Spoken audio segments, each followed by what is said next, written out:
สวัสดีครับนักเรียนวันนี้เราจะมาเรียนรู้ในส่วนของพาร์ทเป็นรูปน็อตตัวเมียนะครับก็มาเริ่มกันเลยนะครับเลือกฟอนต์เพนครับสเก็ตเลือกมาเลยครับเหลี่ยมตัวนี้นะไว้ก่อนเนาะทีนี้กำหนดขนาด14มิล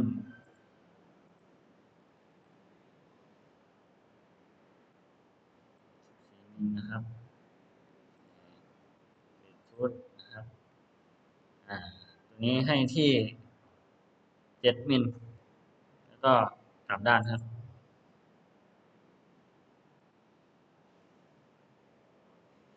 ต่อมาทำการลบมุมนะครับเลือกด้านนี้ครับก็น้องชูสเก็ตไปเลือกเอาวงกลมมาครับแล้วก็วาดนะครับก็กดออกจากคำสั่งโดยคำสั่ง ESC เนาะเลือกที่เส้นครับคลิก1ครั้งแล้วก็คอนโทรลครับที่แป้นคีย์บอร์ดเลือกที่เส้นครับมาเลือกแทนเจนต่อจากนั้นฟิกซุดนะครับแล้วก็มาเลือกเอ็กคัทตรงนี้เราจะทำการลบมุมโดยการมาเลือกตรงนี้เนาะคำสั่งตัวนี้โอเคนะครับก็กดถูกต้องไปทีนี้ทำอีกฝั่งหนึ่งครับทำการ copy เนาะเราจะทำการเลือกเพนเนาะเลือกเพนที่ฝั่งนี้ครับก็หมุนมาด้านนี้คลิกขวาเลยครับได้เพนมาแล้วจากนั้นแล้วก็เลือกมิเลอร์เลยครับมิเลอร์จุดที่เราจะมิเลอร์ไปก็จุดนี้ครับคลิกขวาเลยครับแล้วก็จะได้เรียบร้อยทีนี้เลือกเหมือนเดิมครับหน้านี้ด้านนี้เลย normal to วาดวงกลมเข้าไปครับวงกำหนดขนาด7มิลทำการเจาะดูเลยครับเจาะดูเลยชุดครับแล้วก็เอ็กคัทเลือกนี้ก็ได้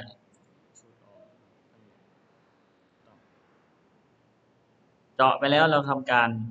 ลบมุมทีนี้ลบโดยการใช้คำสั่งตรงนี้ครับฟิลิปตรงนี้เนาะเลือกแล้วก็มาเลือกชามเฟอร์คลิกที่เส้นที่เราจะทำการลบมุมแล้วก็มากำหนดค่าตรงนี้ 0.9 มิลจากนั้นรอสักครู่นะครับเพราะว่าคอมมันช้าโอเคมาแล้วฝั่งนี้เหมือนกันหมุนมาแล้วก็คลิกที่เส้นครับจากนั้นคลิกขวาได้เลยก็จะได้ทีนี้เราจะทำการสร้างเพนอีก1เพนโดยการมาเลือกที่ไลท์เพนก่อนไลท์เพน normal to นะครับสเก็ตเลือกเส้นตรงมาครับหาจุดให้โดนจุดสีส้มจุดนี้แล้วก็คลิกนะครับกำหนดขนาด5มิล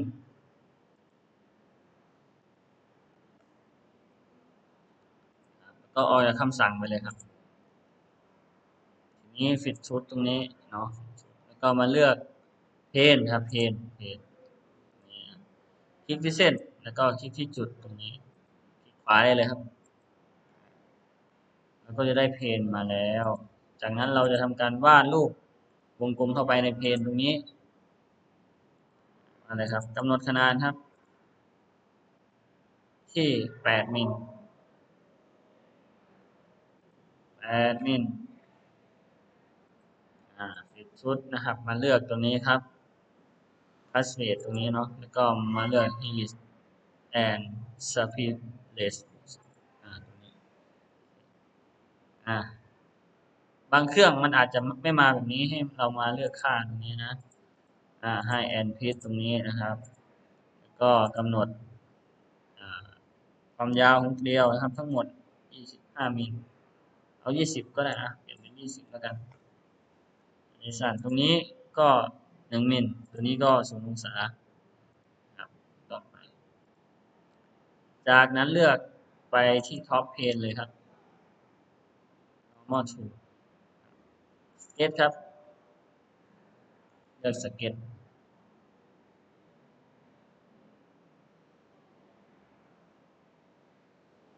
แล้วก็เส้นตรงมาเลยครับเส้นตรง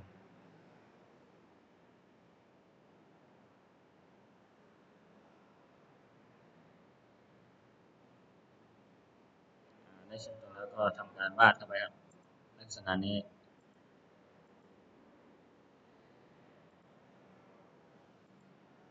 นี้ทำการเปลี่ยนเส้นนี้ให้เป็นเส้นปะเนาะขวาที่เส้นแล้วก็มาเลือกตัวนี้ครับ construction activity นะฮะได้เส้นปะมาแล้วก็คุมทั้งหมดแล้วก็เลือก mirror ตรงนี้ครับเราก็จะได้อีกฝั่งหนึ่งมาแบบนี้จากนั้นกำหนดขนาดไปเลยนี่1 มิลฝั่งนี้0.9 มิลแล้วก็มุมองศาที่30 องศา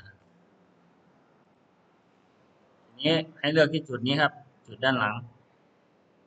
คลิกครับแล้วก็คอนโทรลค้างไว้แล้วก็ให้มาคลิกที่เส้นนะครับคลิกครับระหว่างนั้นรอนะรอเส้นปะสีส้มขึ้นมามันก็จะมีคำสั่งอยู่ฝั่งด้านซ้ายขึ้นมานะครับprivacy เนาะก็เลือกตรงนี้ครับสีเหลืองคลิกครับมันจะเด้งเข้ามาก็ออกจากคำสั่งได้เลยครับตรงนี้ออกไปเลยทีนี้ฟีดทูธครับแล้วก็สวิปคัทจุดนี้เลยคลิกที่เส้นตรงนี้นะครับแล้วก็คลิกที่เส้นได้เลยทีนี้รอครับรอ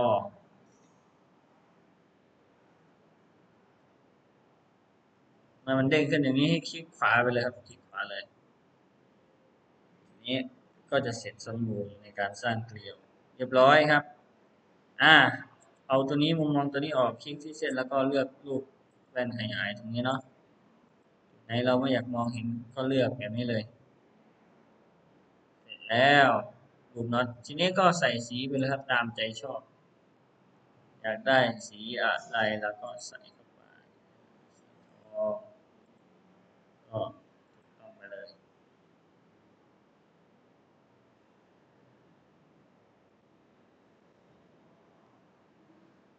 อ่าก็จะได้น็อตสวยๆอย่างนี้เลยโอเคครับ